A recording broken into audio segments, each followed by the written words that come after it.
Estamos no ano de 5.785, desde a criação do homem no Jardim do Éden, no Jardim do Éden, onde Adão e Rava foram criados. Nós temos aqui no nosso canal estudos semanais, leitura das porções diárias de Torá, feitos exclusivamente para você. Que o Eterno te abençoe. Muito obrigada pela tua companhia. Muito bem-vindo. Você é muito amado, muito querido, muito amado pelo Eterno, nosso Criador. É por esse motivo que você está aqui, porque aqui nós temos deixado a carta de amor, a instrução do Eterno para as suas criaturas. Você é criatura, né? Se alguém te decepcionou, se alguém te colocou para baixo, se você já ouviu dizendo uma palavra que você não é ninguém, que você não consegue, que você não realiza, que você não adianta, adianta sim, você é muito amado e muito querido. Nós somos sim amados do Eterno. Às vezes nós só precisamos aqui da Torá do Eterno, das suas instruções, para a gente ficar melhor a cada dia, porque hoje eu sou melhor que ontem e amanhã com certeza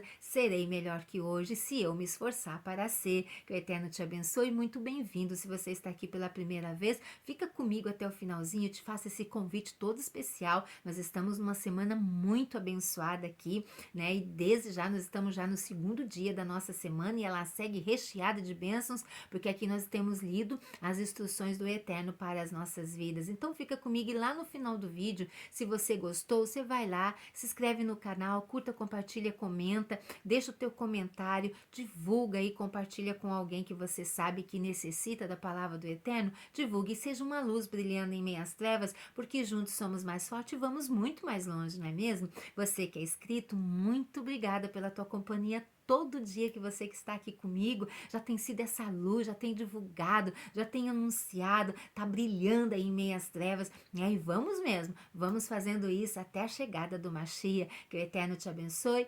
A todos os inscritos, meu abraço e meu muito obrigada. E vamos aqui firmes e fortes juntos, somos muito fortes, né? E chegamos mais longe. E hoje nós estamos nessa semana na 41ª Parashá Pinehas, Parashá de Finéias, né?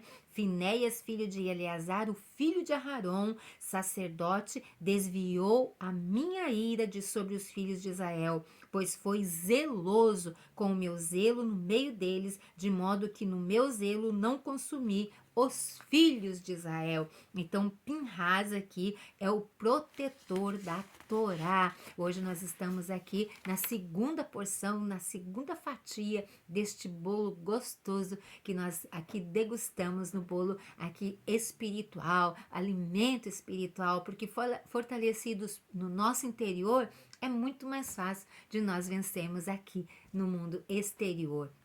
Então, Pinhas, ele era neto aqui de Aharon, sobrinho netó de Moshe. Ele é famoso por seu zelo em matar Zinri, o líder licencioso da tribo de Shimon, interrompendo assim uma praga mortal enviada pelo Eterno que afligiu a nação judaica. Como recompensa, ele recebeu o sacerdócio. Segundo fontes midráshicas, Pinhas possuía a mesma Neshama de Eliarro, o profeta. Então, segundo a nossa tradição judaica, Pinhas aqui ele tinha, né, a mesma Neshama do profeta Eliarro. No final da porção de Balaque, Pinhas toma uma atitude para zelar pela Torá.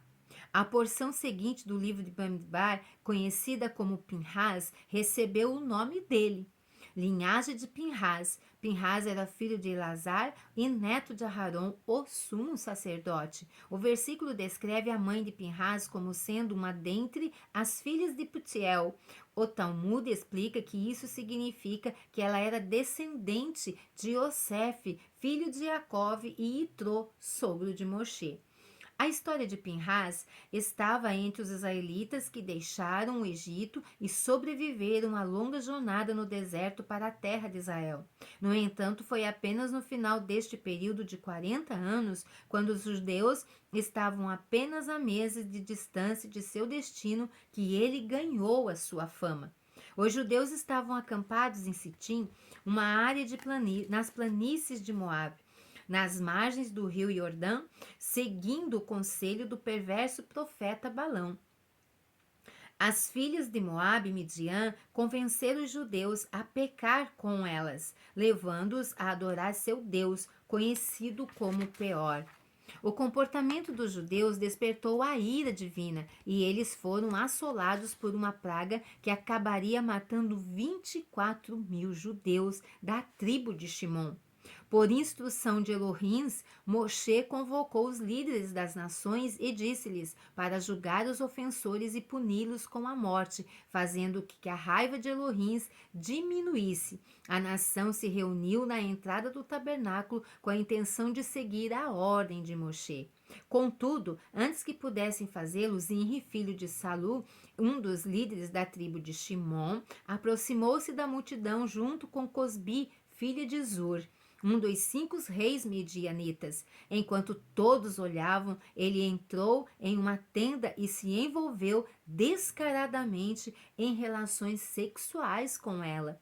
Vendo esse comportamento rebelde, Pinhas agarrou uma lança, entrou na tenda e matou ambos com a lança, perfurando os dois juntos, enquanto estavam no meio do ato sexual. Essa ação trouxe um fim imediato à praga. O ato de Pinhas o colocou em grande perigo. O Talmud relata que Elohim realizou nada menos que 6 milagres em seu nome para protegê-lo de injúrias. Devido à associação de Pinhas com milagres, visualizar Pinhas em um sonho prediz que um evento maravilhoso ocorrerá ao espectador. Com uma exceção, o ato de Pinhas não foi meramente uma reação espontânea, mas teve base legal na lei judaica. Embora uma penalidade normalmente só pudesse ser administrada pelo tribunal, em alguns casos excepcionais, era concedido permissão para que os espectadores passassem a punição independentemente. Um desses cenários era de se alguém testemunhasse um judeu pecando com uma mulher não judia em público. Essa autorização para punir limitava-se ao tempo real do coito e nenhum momento depois. Era exatamente naquele momento. Além disso, se alguém se aproximasse do tribunal e pedisse permissão para administrar a punição, seria instruído a se abster. Somente se o fizesse por sua própria vontade, seria considerado louvável. Definindo este zelo, a natureza do crime de Zinri fez dele uma questão moral extremamente sensível. Por um lado, a Torá considera o que ele fez merecedor de morte. Por outro lado, não confia a execução da sentença ao processo judiciário normal, decidindo que os zelosos deveriam feri-lo. Quem então se qualifica como zeloso? Os motivos do zeloso, que toma ações unilaterais, são extremamente importantes, pois suas próprias qualificações como zeloso dependem da pergunta sobre o que exatamente o levou a fazer aquilo que ele fez. O ato dele é verdadeiramente um ato de paz, motivado para acalmar a ira de Elohim, ou ele encontrou uma saída sagrada para sua agressão individual, tornada kasher pela suposição do rótulo fanático? O verdadeiro fanático é um indivíduo totalmente altruísta. Alguém que se preocupa apenas com o relacionamento entre Deus e seu povo, sem pensar em seus próprios sentimentos sobre o assunto. No momento em que seus preconceitos e inclinações pessoais estão envolvidos, ele deixa de ser zeloso. As tribos de Israel sabiam que o caso de Zinri justificava a instrução de que os zelosos oferem, mas eles eram céticos em relação às motivações de Pinhas. Pinhas foi verdadeiramente cuidadoso ou altruísta? Muitos mais provável, disseram eles, que o que temos aqui é um jovem revoltado que pensa ter encontrado uma saída sancionada pela Torá para desgarrar a sua agressão. Então Elohim conectou explicitamente o nome de Pinhas a Aharon. Pinhas, filho de Eleazar, filho de Aharon, o sacerdote. O homem mais gentil e pacífico que Israel conhecia. Em caráter e temperamento, o Eterno estava atestando que Pinhas assemelha-se ao seu avô Aharon. Ele não apenas não está inclinado à violência, é a própria antítese de seu temperamento natural. Pinhas é um homem de paz, que fez o que fez com o único objetivo de afastar a minha ira dos filhos de Israel.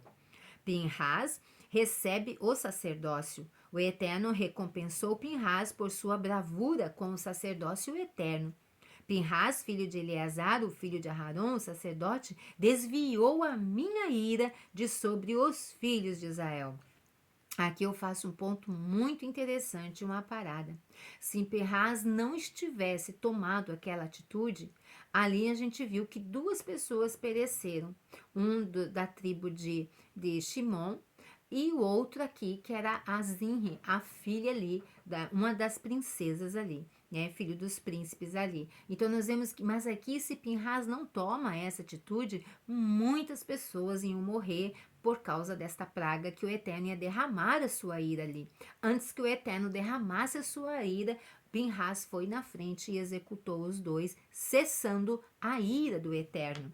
Então Pinhas, filho de Eleazar, filho de Aharon, o sacerdote, desviou, o Eterno diz, ele desviou a minha ira de sobre os filhos de Israel por causa deste pecado, porque os filhos de Israel tinham se envolvido com as mulheres daquela cidade. Ao levar a minha vingança entre eles, e assim não consumi os filhos de Israel com a minha ira, disse o Eterno. Portanto, disse: Eis que lhe dou a minha aliança, e será para ele e para a sua descendência depois dele uma aliança de sacerdócio perpétuo, porque ele zelou por seu Elohim e fez expiação pelos filhos de Israel. Olha só a importância disso aqui. O sacerdócio é geralmente um status herdado recebido em virtude de nascer em uma família sacerdotal. Por que era necessário que Pinhas fosse abençoado com o sacerdócio se seu pai, seu avô, eles eram sacerdotes? Será que ele precisava disso tudo para ser sacerdote? Os comentaristas explicam que quando Aharon recebeu o dom do sacerdócio, foi informado que ele e seus filhos seriam sacerdotes, bem como todos os futuros descendentes do sexo masculino. Pinhas foi o único neto nascido antes deste decreto, portanto, não era sacerdote antes dessa declaração divina. Então, aqui a gente vê que a Torá, irmãos, os livros sagrados, os livros históricos, eles têm toda a explicação, a qual aqui, quando foi traduzida a palavra do Eterno para o latim, para o grego e para o latim, principalmente aqui para o latim, nós perdemos muito dessa essência. Por isso, às vezes, a gente vai ouvir comentários que você diz, não está aqui na Bíblia, então isso não é verdade. Não, está com o nosso povo, porque a Torá foi dada ao nosso povo no Monte Sinai, para todos aqueles que amam o Eterno, sim. Mas, portanto, nós temos que ficar atentos aqui nesses detalhes quando a gente vê algo diferente aqui. Não é coisa inventada, não, tá? É porque está dentro dos originais, o qual muitas vezes as traduções aqui